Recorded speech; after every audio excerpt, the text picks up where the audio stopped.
Okay, welcome back to Let's Hustle Homes with Hazel. I'm Hazel Shakur, your host, and together we are going to learn, execute, thrive, and succeed. Today we're going to tape an episode with Sierra Williams. You met her for the first time when she was about to start her boot camp training, a 2-week intensive training at Redfin. And we're going to learn what she's been up to since then. But before we start with Sierra, I do want to remind you that we are taping today's episode at Mix and Mingle Coffee Lounge here in Clinton. It's a great place to come and hang out. They have events throughout the week, karaoke, go-go bands, line dancing. Amazing place, great food, hot coffee, open, not open bar, but a full bar. So do please show your support and love to Mix and Mingle Coffee Lounge. So again, today we are going to sit and talk with Sierra so she can fill us in on what she's been up to. When you met her, she was new to real estate, had never sold a home, and she's going to start boot camp, learn how Redfin sells homes. And since then, there's been a lot going on. Yeah. So within 2 weeks, you ended up ratifying your first contract, right? Okay, so we'll talk a little bit more about that in a moment. But first I want to ask you, what's been the most surprising thing you've learned about real estate since you've started real estate? I would say the most surprising thing is just the difficult conversation that you have to have, whether it's for advocating for your buyer, talking to the lender, talking to the seller. For me, I did not know that it was that hard for me to have conversations with people that were not nice and friendly. So it really, it surprised me how much I had to step out my shell and really just advocate for my client no matter what the situation is. So I would say that's the most surprising thing. Yeah, just having to realize how much advocacy you have to do. Yeah. And how sometimes these conversations with both lenders, the other agent, and your own client can be. And it sounds like you've been managing it pretty well. Yeah. Yep. And Yeah. it's just a matter of growth. And trust me, when I first started out in real estate, I had certain expectations that it was just going to be the glamorous kind of Right. you can show up and get your check at the Yes. settlement table, but that has not been the case. You've been out here hustling. Mm-hmm. And okay, so good. So we now know what the most surprising thing is. What have you liked the most about selling real estate? I would say the smoothness of a transaction, like seeing it go from touring a house, you like it, now you're going on inspection, doing the appraisal, getting everything together, and then finally hitting the closing table. So I'm like so excited to finally see what a closing it looks like. But I would say the most excited part is just really looking at the buyer and them kind of ramping up right before they buy their first home or, second home or whatever the case may be. I feel like that excites me, just kind of seeing them go through that process. Yeah, it's a journey, Yeah. and you're a big part of that journey Yeah. because you're talking to them daily, several Yes. times a day, and you're solving problems because that's the one thing that you have to be okay with and you have to be good at. You're here to solve problems. Buying a home, selling a home is solving a problem that our clients have, whether it's shelter or their ability to build wealth or to tap into the equity of their home or move into their new home. You're here to solve a problem, and if you don't have the right attitude for that journey, then you're not going to be successful because it has a lot of ups and downs. It is not always a smooth transaction. We're going to talk a little bit about some of the hiccups that we've experienced for sure. Okay, I've asked you what you liked. What don't you like? What's your least favorite thing about selling real estate? I would just say, dealing with the other side, like for my specific transaction, they're buying a townhouse and we're having the hardest time getting the HOA docs. And so we filed a contingency to extend, the HOA period. But now it's like trying to call the HOA, trying to get those additional documents, and we can't get it. And it's like, I know my client is, they're kind of like, hey, what's going on here? And then I'm going hard trying to get it. So I would say that's kind of the most frustrating is like on the other side, someone not being communicative, and you're still trying to push things forward and meet that deadline of the actual closing. Yeah. Well, I mean, you definitely always have to be aware of the deadline, which is why you had to do an extension. Right. Because here in the state of Maryland, you have 5 days to review HOA docs before the ability to back out of the contract occurs. Right. Mm-hmm. So it's really important to kind of do extensions when you need to. And yes, you end up dealing with organizations and people who are not necessarily the kind of same kind of sense of urgency that you may Right, have, right. and they are dragging their feet, or you're not hearing back.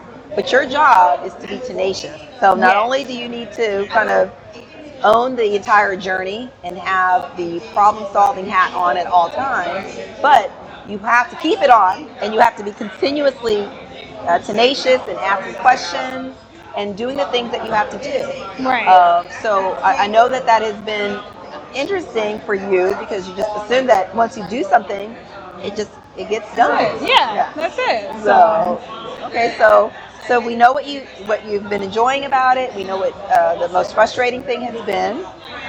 Um, Tell us a little bit about how it felt when that contract was ratified. First, let's talk about the process, Okay. because here at Redfin, the wonderful thing about Redfin is that you do get assigned leads pretty readily, and you Yep. were assigned someone who'd gone onto our website and said, "I want to buy a home." They were assigned to you, and then what happened? So with my client, my first client ever, so we text and we're setting up a tour for later on that day. The first hiccup was not even being able to get into the home the time that he set it up. So navigating through that, we got over that hump. He goes in the house and he immediately loves it, and he's like, "Hey, I want to write an offer." I called Hazel. I called Hazel before I even went out with the client. I was like, "Hazel, I feel like this is a serious buyer and he may want to write an offer. Can you come with me?" So she came with me on the tour, and after he said he liked the home, we asked if he want to write an offer, and he said yes. So we head to Starbucks, pull open our second laptops, office. yep, pull open our laptops, and we write this offer. And I was excited, not just because of he's buying a home, like that's all the exciting part, but the actual learning starting, because it's like when you're starting out with real estate, you're learning so much, but then when you are actually going through the home buying process, you're learning even more specifically for your buyer clients. Yes. So I felt like I was just excited, because I'm like, now I get to tell people what happens when you're writing an offer. So it's just another avenue that I felt like I was learning. And shout out to you, because I don't know what I would have done. Well, and that's the thing. I mean, what I like about you, Sierra, is you know what you don't know. Yeah. And so you always have to reach out for help. And if you don't have a mentor, find one. Someone who can help guide you, whether it's the office manager or another coworker. Offer to pay them to be your mentor. Cut them part of your deal in order for you to learn from them. Find someone in your office who's a top agent and ask them if they would help you become a top agent. And hopefully the answer is yes. Right. But it's always good to know what your limitations are. You'd never done this before. So yes, she called me up, and I had to rearrange my day so that I can go out there. And the first thing you did actually is have a very lengthy conversation. So even before the tour, she did a pre-tour call, Yep. and she found out a lot about him. She found out he'd already been pre-approved. She found out that he was wanting to buy a home fairly quickly. So she knew that she had a very serious, ready, and willing buyer. And so instead of going out there and winging it, she's like, "I need some support." And she called me, and we went out there. We toured the home. And then when he expressed his interest, we said, "Well, why don't we go have a strategy session at our second office, our satellite office, Starbucks, or Panera Bread." Yeah. And we spent about an hour with him there, kind of really got to know all the things that he was looking for, interested in. And then we wrote the offer for him. You wrote the offer for him. And there was some negotiation back and forth. And he got it ratified. Yeah. Tell me the moment that it was ratified, what you felt. You know what? Honestly, I don't know, because I think it got ratified like 10 p.m. that night. So I was knocked out, and I woke up in the morning and I was talking to you, and I was like, "Wait a minute, our contract got ratified last night." Like, stop everything. So no, I was really excited, and just being able to have it happen so fast. And that's one thing in real estate, when people tell you that, oh, it's going to take you a long time to get that first client, to get that first contract. And for me, it happened super fast. So I'm just super thankful that I was able to be a part of my buyer's journey.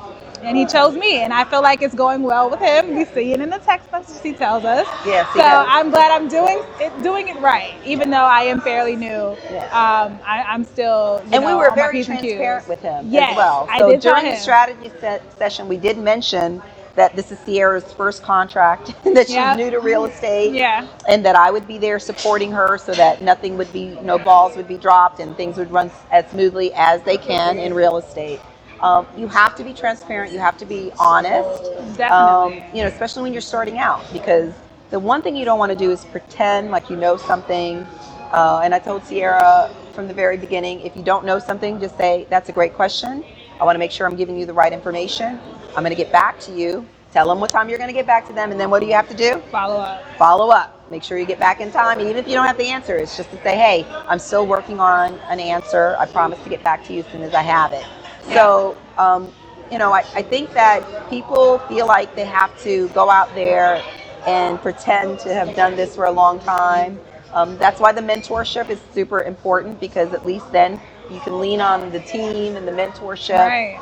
so that they know that they can trust that things are still going to run pretty smoothly. So yeah, the contract got ratified, but then the real work began, right? Yes. I mean, there was the negotiation back and forth, and trust me, the person that she was negotiating with is, I believe, well, I know this for a fact because she's a coworker of mine.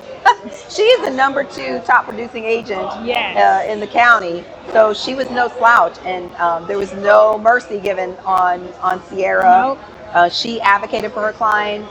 Sierra advocated for her client, and we luckily had a meeting of the minds, and we were able to move on. And then what happened? What was the next step in the journey? Let's see. Whew. Been so much has happened with that one transaction. So after that, I think it was the HOA doc thing. So we asked Just for the getting HOA that- docs. Yep. We did the inspection. How long did that take, and what did you learn? Oh, the inspection was great. Inspection was great because, mind you, I'm new to real estate, but I also, have never seen sheetrock and flooring. I don't know much about that stuff. So the inspector was so thorough, and I've learned so much with him just walking through the house. And also, I was able to point out something that he missed. So my client definitely, they commemorated me on that because they didn't see it, because it was in a room and the lights were off. And I looked up at the wall and I was like, hold on, what's that? And so they were able to inspect it, and it ended up being nothing that they couldn't fix. Yeah. So that was really, really eye-opening to me to learn those things, and to also be able to tell my next client what they need to look for when they're looking through the house, because this essentially will be what the inspector is looking at. So having that knowledge, I feel like, makes me more valuable. Yeah, I mean, you have to advocate for your clients. Do not be afraid to point things out, because for a lot of them, it's their first home, and once you've done a few deals get a few deals under your belt, you're going to be the expert and the person who can point things out. Yeah. Always have a good roster of home inspectors that you can refer to your clients. Have them in your phone so that you can text them the information, so that a lot of times you have to turn that inspection around pretty quickly, 3 to 5 to 7 days. So it needs to happen fairly quickly, and your job is to help facilitate it by making sure that you've got top-notch inspection companies in your roster that you can refer to them. Yeah. So you did the inspection. How long did that take? Well, the inspection itself probably took like a little over an hour. Okay. And then we got the report back the next day, and so the client was able to review it thoroughly. And the way they do the inspection report is very easy for a buyer to kind of navigate what is most important, what needs to happen maybe in a couple years from now. So once he deciphered that, he let us know what he would be looking for, and what he would need, what he would like to be repaired before he essentially purchased a home. So we were able to negotiate a credit to the buyer for him to make some repairs before he moves in. So now we've gotten through that process, and now we're just waiting for the final financing. She had to extend the HOA review period. So I absolutely has been commending your efforts on his behalf. So that always makes you feel good. Yes. And so great job so far. I'm super excited for you. You've actually had other things going on. You've been touring. Yes. What's the top tip when you're touring? Like what's the most important thing you think you need to do when you're touring with a client? If you can, get them on the phone and talk to them about what they like. Okay. You know what I'm saying? What they are looking for. What stage are they in their journey? So that way, when you are touring, if you see other properties that may interest them, y'all can just go ahead and knock it out that Love day it. as That's a great well. nugget. Yeah. Absolutely. Your job is to help them find a home. Yeah. So even though they're telling you this is the home I want to see, your job is to see if there's similar homes in the area that you can Yeah. tour. Because the more homes they see, the more likely they're going to find the home of their dreams and Yeah. move forward. We are not in the business of touring. No. We're in the business of selling houses, and we can only do that through the touring process, but they have to then find the home that they want to write an offer on. So Yeah. being able to learn a little bit more about what they're looking for, identify other homes that might work for them, and introduce that even before the tour and say, would you like to add this home to the Yes. tour? Because you might as well take advantage of being out there and Right. looking at homes. Now, what happens, what I've taught you to do if they don't show up or they don't respond to your follow-up to see if they're going to show up? What should you always do still? Still go. Still go. Why?